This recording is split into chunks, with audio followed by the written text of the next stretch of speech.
Giải mã hệ thống thuật ngữ bonsai, hiểu nghề để làm cây có tầm. Vì sao phải hiểu thuật ngữ?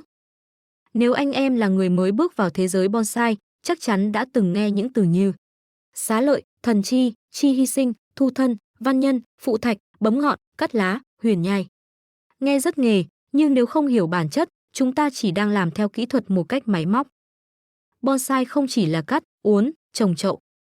Bonsai là hệ thống tư duy. Hôm nay chúng ta sẽ đi từ cấu trúc thân, rễ, hệ thống chi, thế dáng, kỹ thuật sinh trưởng, giá thể, phân bón và tư duy tạo tác chuyên sâu, cấu trúc gốc rễ thân. 1. Đế, bàn căn, thu thân.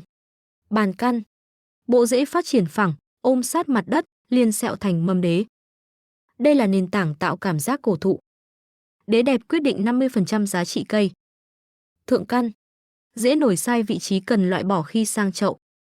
Thu thân, thân từ gốc lên ngọn nhỏ dần tự nhiên. Nếu thân không thu cây sẽ đứng đơ, thiếu tuổi. 2. Xá lợi, thần chi. Thân xá lợi, sari.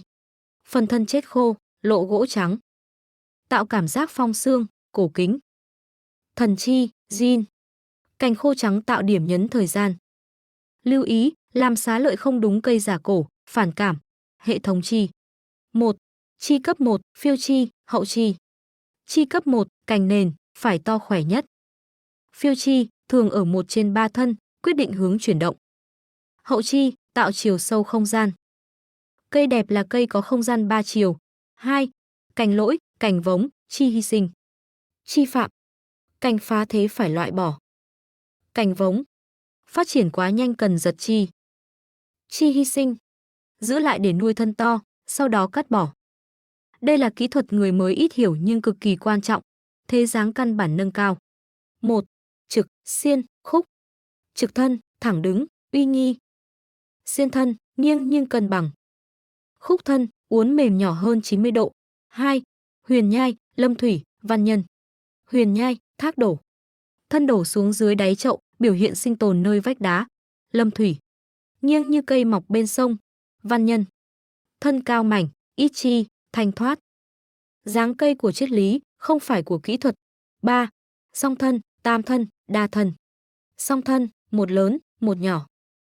Tam thân, bố cục tam giác. Đa thân, mô phỏng cụm rừng. Kỹ thuật sinh trưởng. 1. Bấm, cắt, tỉa.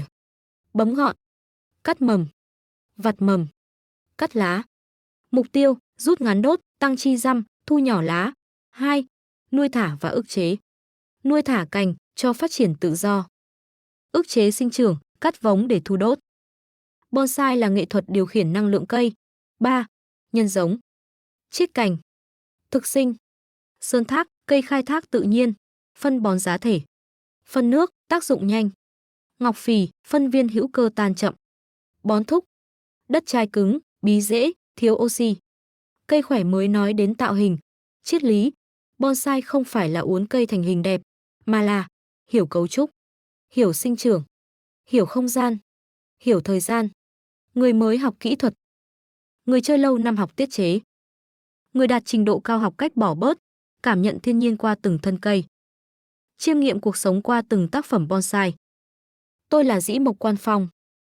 Nếu anh em thấy nội dung này hữu ích, đừng quên đăng ký kênh và để lại bình luận bổ sung thuật ngữ mà anh em biết. Chúng ta cùng nhau nâng tầm tư duy làm cây. Nếu anh em thực sự muốn hiểu bonsai ở tầng sâu, không chỉ là uốn dây cho đẹp, mà là hiểu cấu trúc, hiểu sinh trưởng và hiểu tư duy tạo tác, hãy đăng ký kênh ngay lúc này. Mỗi tuần mình sẽ chia sẻ kiến thức chuyên sâu, từ thuật ngữ, kỹ thuật đến triết lý làm cây. Chúng ta cùng nhau nâng tầm tư duy bonsai.